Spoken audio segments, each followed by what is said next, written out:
Well, Jake Paul's attorney says he was out of state and not at his Calabasas home during that raid today. The FBI says they're investigating allegations of criminal acts. Today, YouTube star Jake Paul is making headlines after an FBI raid at his home in Calabasas.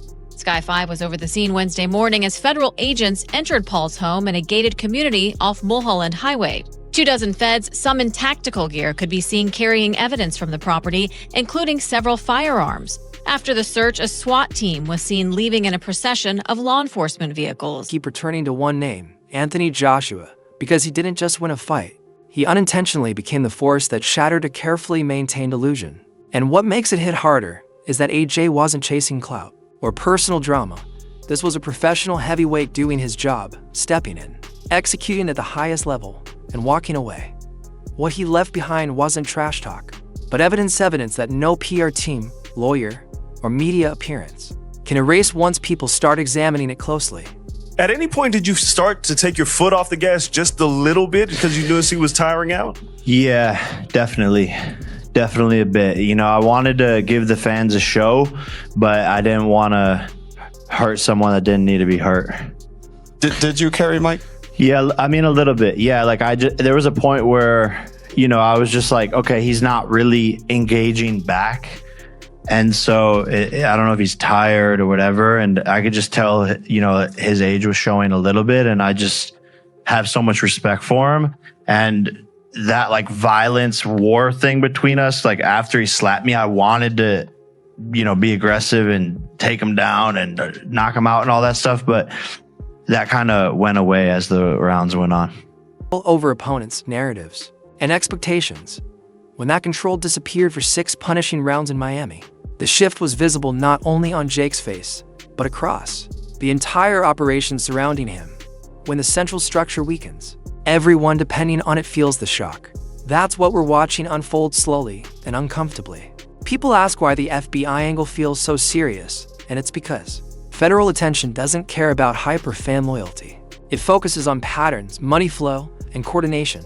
Once gambling enters the conversation, once sportsbooks and international betting are involved, this stops being internet drama and starts resembling potential wire fraud, and anyone familiar with that reality knows how quickly situations escalate. Jake Paul versus Mike Tyson was 100% scripted. Mike Tyson repeatedly bit his boxing gloves throughout the fight. When fights are scripted, fighters do weird gestures to signal that they're hurt. It's very possible Mike Tyson was biting on his glove to tell Jake Paul to calm down. Now, if that's not enough proof that this fight was scripted, in the middle of the fight, Mike Tyson is literally talking to Jake Paul while they are clinching. Don't think Logan Paul is unintelligent, and that's precisely what makes the situation unsettling. Smart people don't panic unless they see something they can't maneuver around.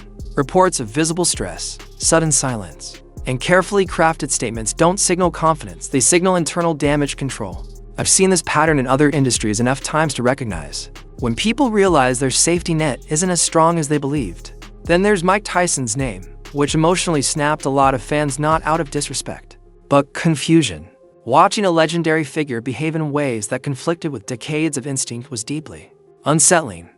Once people stopped reacting emotionally and started replaying footage, the questions multiplied faster than the answers, and no one has been able to fully resolve them. That's definitely a crazy fight because of the weight differences. The weight difference in there, I only know one man that'll do the weight difference like that, and that's the Bronze Bomber. You know, for me, in my opinion, I think it's scripted a little bit because, you know, of the weight difference, and you know, Joshua is a former, you know, champion, and also, you know, he's active. You know, and this is going to be the first time that we see Paul, you know, fighting an active fighter. You know what I mean? We seen the Mike Tyson, that was all fun, that was cute. You know what I'm saying? It's fun and games and stuff, but now you're dealing with a real professional. You know, and so knew exactly what he was doing when he shifted into defensive mode, because promoters operate in gray zones by nature. Still, his tone felt less dismissive and more preemptive.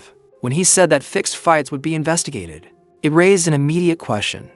Why frame it that way at all? That's not how you speak unless the possibility is already present in the room. The leaked Tyson script continues to linger, not because it was perfect, but because enough of it aligned. Real conspiracies aren't clean or cinematic. They're messy, incomplete, and slightly off. That imperfection is what made it disturbing. It felt like a working outline, not fiction. And once that doubt existed, the Joshua knockout poured fuel on it and accelerated everything. Discussion, any agreement about, hey, you need to get the fight into this round, you need to carry him for X amount of rounds, you need to do your part to get it into the 5th, 6th, or whatever? Absolutely no way ever. I mean, if you look at a couple of the right hands that AJ missed with in the first couple of rounds, like they would have done the same job on Jake's jaw if they would have landed. And Jake did very well to avoid them. So I always said going into the fight, AJ's not the kind of guy that's going to come out like a train, just start swinging away. He's going to take his time. And that's what he did. You know, the fight definitely went a few more rounds than anticipated from Anthony. But it's like, even now, it's like, yeah, it was definitely a fix. Some guy commented today on one of my posts, yeah, it was definitely a fix. I go, you do know that he's broken his jaw in 2 places. Like, Najee didn't sound bitter when discussing Jake Paul's career. He sounded measured, analytical, almost relieved, like someone finally allowed to speak openly. When experienced fighters start agreeing with casual fans instead of dismissing them, that's when narratives permanently shift, because credibility changes hands. Nikita Badarian's media appearances can't be ignored either. The more he spoke, the more defensive the operation appeared. Acknowledging that shady things happen in boxing while insisting total innocence isn't reassuring. It reminds people how corrupt the sport can be and how fragile the line is when entertainment and competition merge. What's gonna look like after his boxing career? People think I do steroids and all this shit. So I have a plan because I think it's fucking bizarre. That's like the only excuse they can come up with is like rigged fights. Jake Paul does steroids. So after boxing, I'm going to do a cycle of steroids to show people what Jake Paul on steroids actually looks like, because I want to shut people the fuck up. Talking about steroids, whether meant seriously or not, was one of the most damaging self-inflicted moments.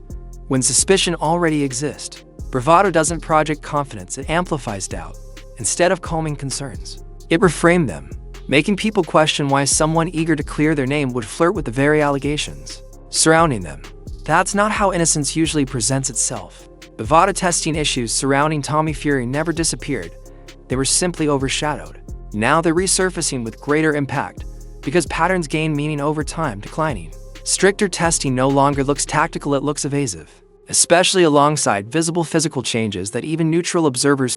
There has never once in Jake Paul's career been any talk of that sort, of anything to do with the fight being anything but a real fight that has exactly the same situation as any professional fight. And that's exactly the same thing here for the Anthony Joshua fight. It's just beyond mind-blowing that people would think that. Anthony Joshua was on record saying that if he didn't finish him in the first round, that would be disappointing, that it would be a failure. The narrative changed as we got closer to fight night and obviously post-fight, and I understand why, but they were pretty adamant it would take max 2 rounds to knock out Jake Paul.